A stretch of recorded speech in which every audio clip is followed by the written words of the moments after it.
Hello and welcome to Keynote Expert Voices. I'm your host, Dr. Indigo. I've been a global leadership advisor for years. However, I heard the calling to step back into mental health as a success and mind wellness consultant. So this is an extreme honor to do the maiden voyage of Keynote Expert Voices podcast. Our topic for today is resilience. And I titled it Resilience, the New IQ. And it'll make total sense once you meet my special guest tonight or today for wherever you are. Please visit www.keynotewwomen.com to learn more about me and Keynote. But for now, let's get started. Let me tell you about this platform. This platform is sponsored by Keynote. Each one of us has a voice, and the world ought to hear it. Keynote is all about women supporting women. It's a nonprofit organization ran entirely by volunteers. Keynote not only makes sure that women who are subject matter experts, thought leaders, and excellent speakers are more visible on speaking stages around the world, we also train the next generation of Keynote speakers. With 100 women speakers in our directory, Keynote is on a mission to take the stage and panels to a gender-neutral position. So now I want to introduce you to what I would call our leader, our I would say superhero, but because that says hero, so I'll say super hero, Mette Johannesson, who I believe you need to know so that you can understand what it took to be a part of Keynote for us to bring this to.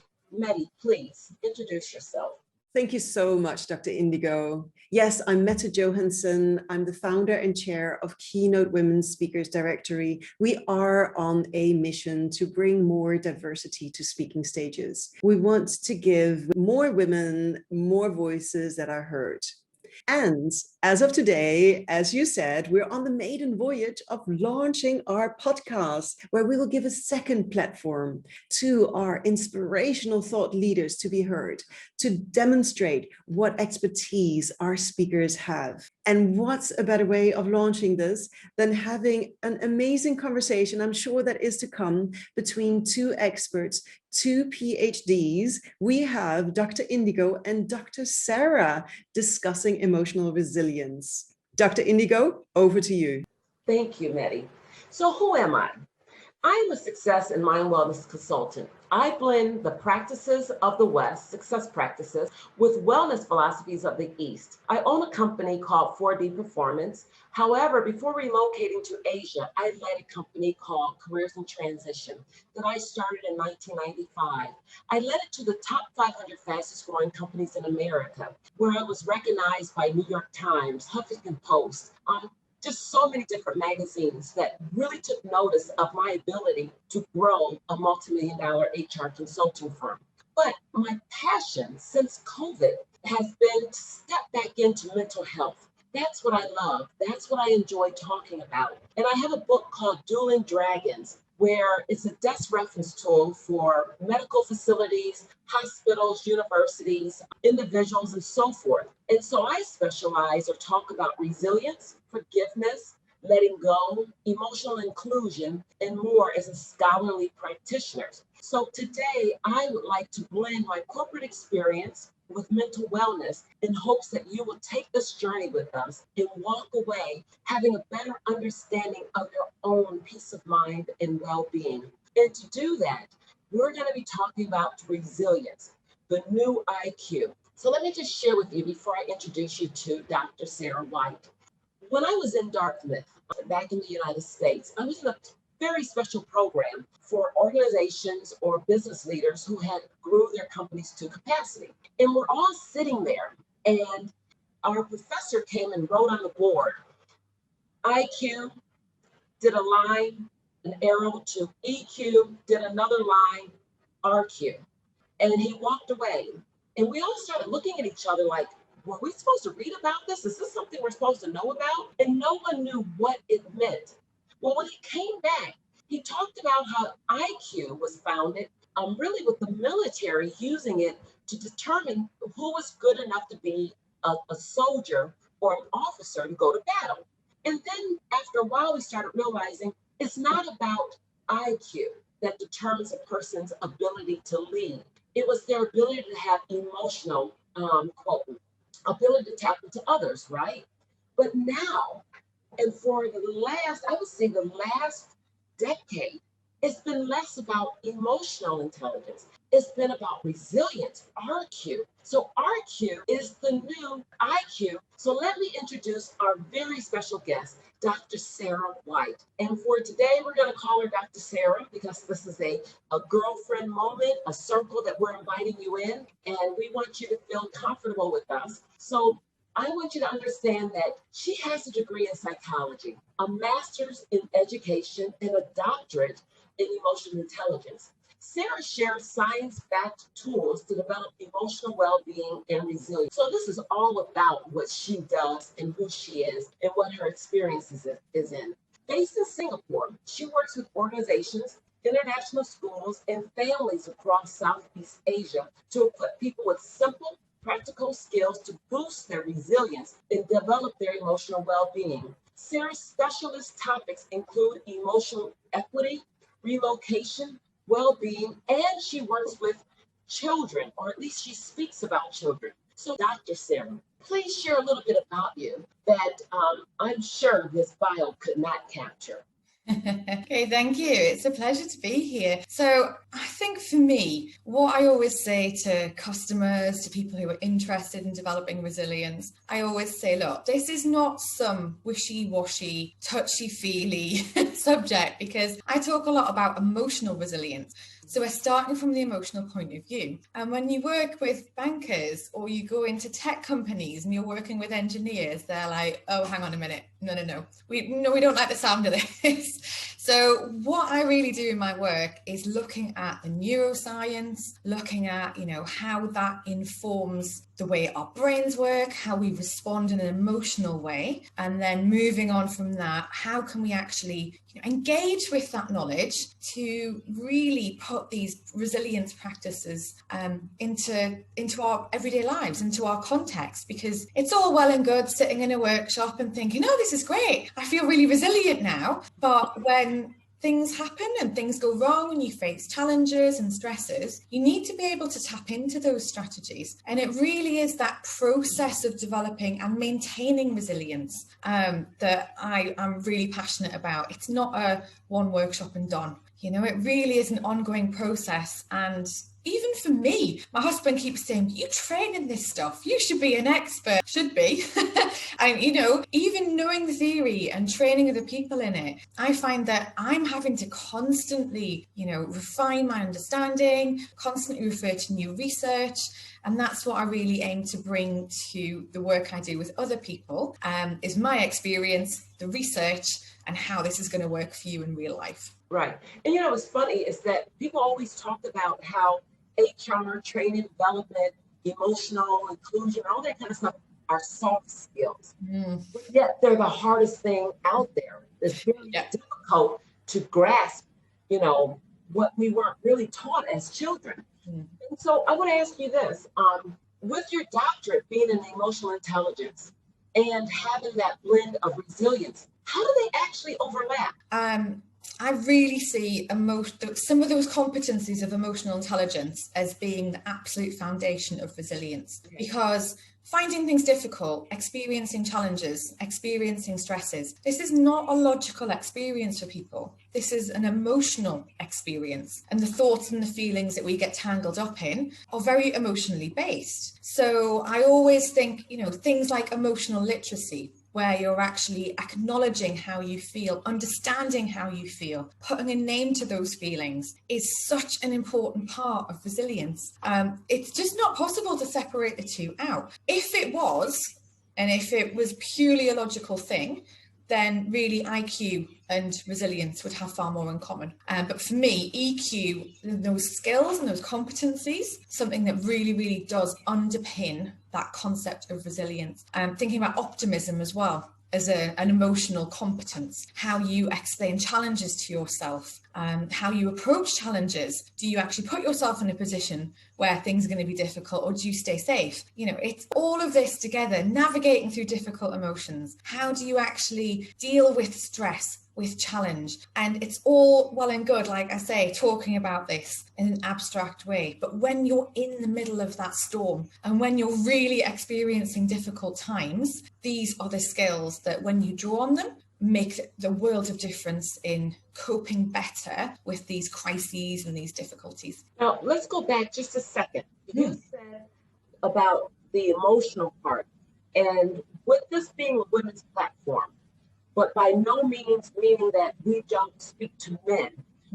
I have found recently that men are being more impacted by what's happening more so than women, men and young adults. Like, for instance, we used to hear that women are more emotional. And I would say, no, women aren't more emotional. We just express it more so.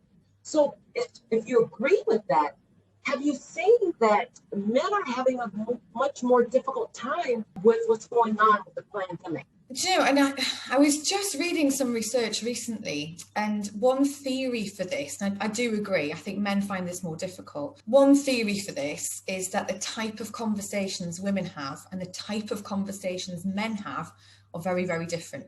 That women will have these emotional conversations. They'll talk about how they're feeling. They'll talk about challenges and difficulties. And so their experience is very much externalized. Whereas when it comes to men, they're not talking about this with their friends. They're playing sports before the pandemic. They're going out for a drink before the pandemic. They're talking about the baseball game that they just saw pre-pandemic. So their outlets, if you like, have been very much reduced. Women are still able to have those conversations online, but, going and sitting with your friends, having a beer and, watching the rugby often isn't an option anymore, just because of the situation that we find ourselves in. And even when men are speaking to each other, it's all, again, according to the research, very surface level. They're not talking about problems. I've had this conversation where, you have a conversation with someone's partner and you find out, they injured themselves, they broke a foot, and then you can speak to your husband and he's like, he didn't mention it. No one knew.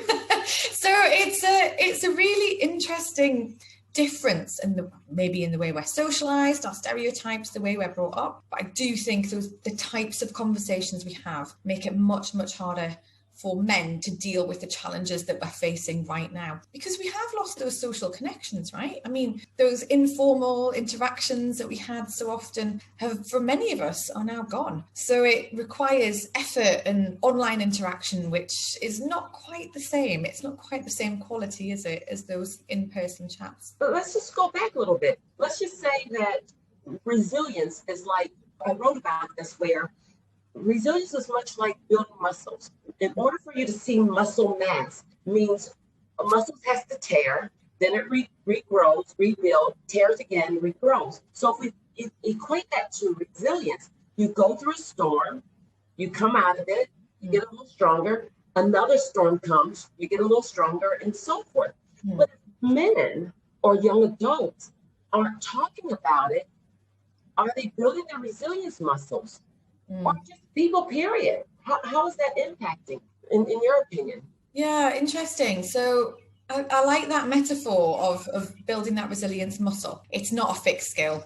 It is something we can and will develop. There are several ways to do this. I mean, one way, like I said, and if you've ever read the work of Susan David about emotional agility, she's a fabulous resource on this. But really talking about acknowledging how we feel, recognizing how we feel, and just sitting with those difficult feelings and accepting them all as valid, the good ones, the bad ones.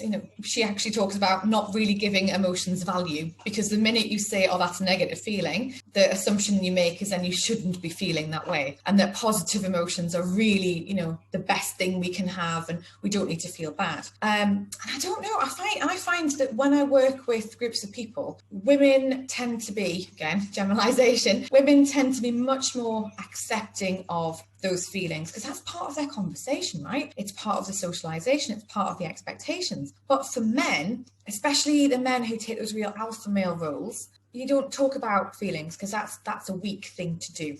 Right.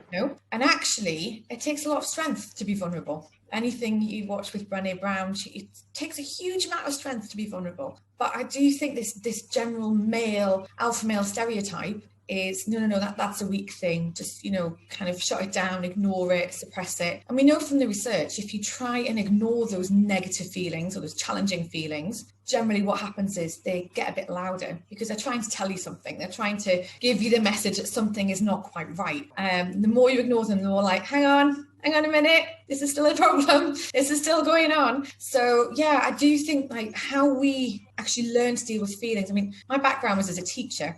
And one thing I was constantly battling against was, boys I was teaching who would be upset and they would cry and they would be like, don't let anyone see me. Don't let anyone see me cry because boys don't cry. Right. And this is from, the age of 5. And I was like, but you're feeling upset. It's a normal reaction to cry. It's okay to be upset. No one can see. They'll tease me. And in fact, when it did happen in front of friends, their friends were so supportive and so lovely. And it wasn't coming from parents. So I'm like, where is this coming from? This boys don't cry, boys have to be tough. It starts so early. And I think it's so ingrained in men as they grow up that it is a difficult thing to overcome. But just sitting with those difficult feelings, even if you don't talk to anybody else about that, recognizing them, journaling, writing about them, is such a valuable thing in building that resilience muscle. So yeah, to answer your question, I don't think that resilience muscle has to be built through conversation. There are other ways of doing it, but I don't know to what extent men are having opportunities to do that in the same way that women are from a very early age. But you said something that, and I'm going to say I disagree with it, not because I disagree with you. But okay. I find that, I can't remember the author you mentioned, but I find that people are hanging up their little shingles saying, I'm a wellness practitioner. I do mental health, and I sometimes wonder, who are these people, where do they come from? Because for her to say that you shouldn't acknowledge the feelings of anger, fear, sadness, all those are natural feelings. That's what makes us beautiful human beings, is that we have a whole myriad of emotions that we can tap into. Now, where it's a problem is when they stay too long. Yes. Angry about something. I'll give you an example. I can be angry right now that maybe my slides are stuck. So I'm angry. But if that remains and I cannot communicate with you, I start, shutting down. No, that's an issue. Mm-hmm. Yeah. If it propels me to not be reliant on my slides, then that was good. So I think when we attribute good and bad to emotions, yes, that's wrong. But when we allow them to help us, then all emotions have value. Absolutely. As Buddha would say, if you feel pain, then that is your emotions trying to tell you something. So you were saying how we don't get to do the talk therapy like we used to. We're not socially engaging with people. But here's something that's interesting. No matter where you are right now, if you're in lockdown or not, people are still going to get their cars tuned up. People are still going to get their teeth checked. People are still running in to get the pap smears, the mammogram, and the prostate check. But no one's going to get that mental health checkup. So I'm going to ask you, what does that look like to you? Because we do need to check up on our well-being. We need to check up on the well-being of others. And as women, we do that well. We can check up on girlfriend, how you doing today? We're all over that. But when it comes to ourselves, we don't do checkups. So what would you say would be a mental health checkup? Ooh, that's a good one. Because I think if you're going to do that yourself, you really need that awareness of what your mental health looks like on a regular basis. Like you say, when those emotions stay too long, or have you got one overriding emotion that is sticking and you can't get past that? Yeah, I think being able to sit with all of those feelings, seeing the value in them, understanding the message behind those feelings and what they're trying to tell you, what action are they trying to propel you to take, is really, really important. I think for most people, I don't know, from what I understand, it's very difficult for most people to have that insight, especially if they get stuck. And so that's the real value in engaging a mental health practitioner who is good and qualified. Because there are so many people out there who are like, well, I can do mental health. Well, you're not a psychologist, you're not a therapist. Right. And I do think, just like as if you went to someone who's like, well, I can do medicine, right? They're potentially going to miss something that could be life-threatening. Mental health is no different. You need to go to someone who has that specialist background and that specialist knowledge so that you can check in with them and see if there's any strategies you can take away, any practical things you can actually do to help with your own mental health. So I think there's a real value in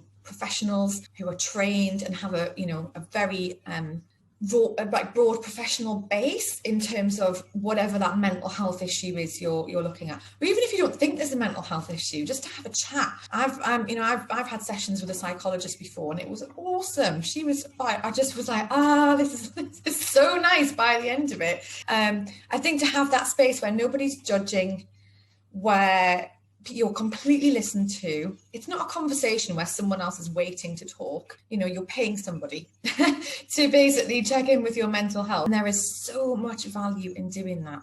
But one thing I would say, and I don't know what you find in your work, is I certainly think there's still quite a lot of stigma attached to seeking mental health support. I think it's getting a lot less. You just have to look at those amazing organisations in Australia, particularly for men, like Beyond Blue, the Are You OK? People are really starting to bring this to more of a wider audience, and to say this is a normal part of life and this is what we should all be doing. And certainly when I was teaching, it was something where if I felt a child would benefit from counselling, what I would say to the parents is, well, if they broke their leg, what would you do? Exactly. It wouldn't be limping around on a broken leg while you were like, it'll sort itself out. If your child's suffering from a lot of anxiety, there's a lot of benefit in seeing a counsellor or a psychologist, because they can show them coping strategies that they can take forwards and reuse whenever they feel that happening again. And it just sets people on a different path. So yeah, I'm very much an advocate for proper qualified mental health support. Even if you don't think you need it, sometimes that's when you need it most. So. Right. And there's so many variances out there. I really advocate the mind-body-spirit connection. And when you said if your child broke his arm or leg, we could see that. Yeah. So know to do something. But when it's the mind, we can't see it. All we can see is the reflection or the behavior that comes as a result of the brokenness, unfortunately. And so that leads me to the next question, which is, even though people are struggling these days, there's a lot of people struggling, and we're able to even open up and say, oh yeah, it's been a rough week for me, or it's been a rough 2020 for me, or whatever. The pandemic has caused global storms, and these storms have created what I call fires. Like, for instance, financial difficulties is an oil fire. Job loss, an electrical fire, civil unrest, a forest fire, a relationship is a gas fire. So these are all different fires. And what we know is that you can't fight all the fires the same way, but we keep trying to. And so what I find is that people will not deal with mental health honestly. We keep throwing water on the gas fire, and we're getting these explosions, not understanding what's wrong. So what do you recommend that we could do to stop tiptoeing around this thing called mental health, to put the stigma aside? That's a really good question. I wish I had the answer to that.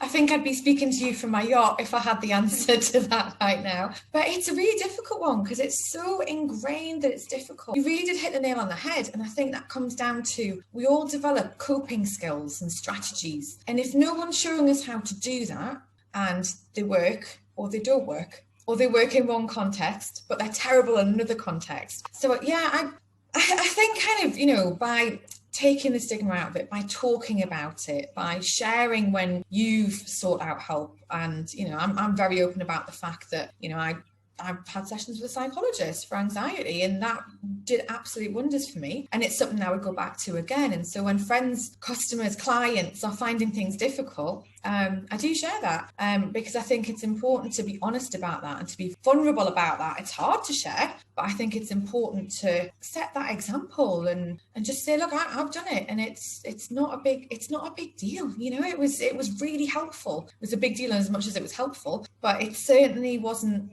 It doesn't make it worse. I think that's the thing. And I think we're so conditioned in society that this is a bad thing and mental health is somehow shameful, and it's so ingrained. Honestly don't know, apart from people, you know, advocating for that and recommending it. I honestly just don't know how to change that on a bigger scale. That's a really good question. And one I'd love to know the answer to as well. What's interesting is it's on a big scale, but I think when we siphon it to the individual, it can change. For instance, I was at I was on a mental health founding committee in Malaysia, this huge mental health committee. And we're sitting around this big table at the end of our meeting, a big conference table with like 8 people type of dinner. And this lady, now this is a mental health program, was saying to people, you got a mental health problem. You got a mental health.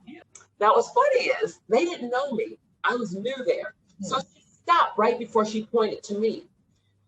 What's funny is I do have a diagnosis, time diagnosis. So if she would have pointed to me, she would have been absolutely right. Because 1 out of 4, depending on what stats you're looking at, or 1 out of 5 people actually have a mental health diagnosis. Now, what's interesting about that, though, is that those are people who are reportedly with an actual diagnosis, which meant statistically they were able to capture that information.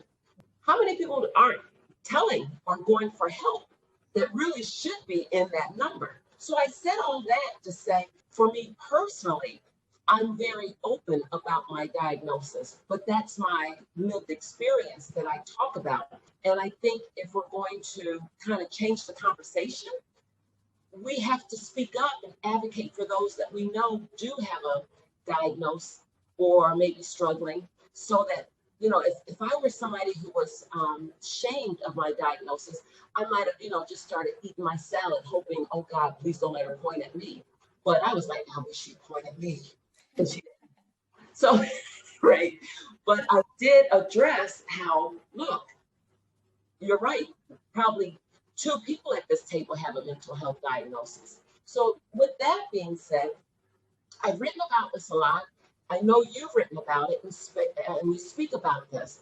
Some of the things that I do and recommend in my writings is meditation, forgiveness, and letting go. Those are 3 things that I recommend for people to build resilience as well as to manage their own mental well-being. What are some tips that you have that you would like to share with the audience? Yeah, sure. So I would agree on the meditation front, although I have to say, I don't think it works for everybody. So yeah, that's something that's worth exploring. There's definitely a lot around resilience where people feel like they should be doing something. I need to do more. I need to take action. I need to, you know, do something. And I actually think there's a lot of value in sometimes doing less and taking things away. And I think that's actually been one of the benefits of the pandemic for people, is often, you know, if people have been locked down, they haven't had a commute. They've stopped hectic work travel. You know, there's all these things. They suddenly have more time in their day. And I think that's a big help for building resilience. Like I always say, emotions, acknowledging, accepting all emotions as valid is another huge part of building that resilience muscle and exercising that skill. And those social connections are absolutely vital. And I think when we're, you know, depending on where people are and the situation they find themselves in, and the restrictions they're living under right now, having those social connections are so important. We know that it actually reduces stress. We know from Martin Seligman's research that it's one of the 5 key pillars of well-being that we need to flourish, that he talks about. We know that interacting with other people, it increases our oxytocin, it reduces our stress. And when that's suddenly taken away, there's nothing to fill that void. So I think just to really try and maintain those connections in whatever way you can, as much as possible, even if you're physically distanced, is a really, really helpful thing for sure. Okay. Now, you mentioned earlier journaling. Yes. Journal. Do I journal? Yes. I do. Yes, and I actually am a bit of a convert to journaling. So I started doing it thinking, really, like writing about my feet, like training this field, and I'm thinking, I'm not sure how this is going to work. It's amazing how well it works. I was genuinely shocked at the things that came out, the emotions that came out, the thought processes. I was like, oh, I had no idea that was going on. So my experience of journaling is that it's a really, really powerful tool. I have to say, I don't do it all the time. It's not something that I do regularly. It's something that I tend to do if I'm finding things difficult. If I'm feeling anxious, as a, what's the word? A recovering perfectionist. A lot of anxiety around, things not being perfect. So yeah, it's when things are challenging, when things are difficult, I do find it really, really helpful. And I know some people use prompts to journal to begin with. They'll maybe take a question and respond to that. I don't do that. I just start with how I'm feeling, why I think I might be feeling that way, and it really just goes from there. So it's a powerful tool to use. If people haven't tried it before, I would definitely recommend it. Okay. So I believe in journaling. I actually have a journal. Unfortunately, you can't buy it on Amazon. You have to actually buy it from me. But let me tell you about the journal. The way I journal, and I have different journals, is I'm talking to my great-great-grandchildren.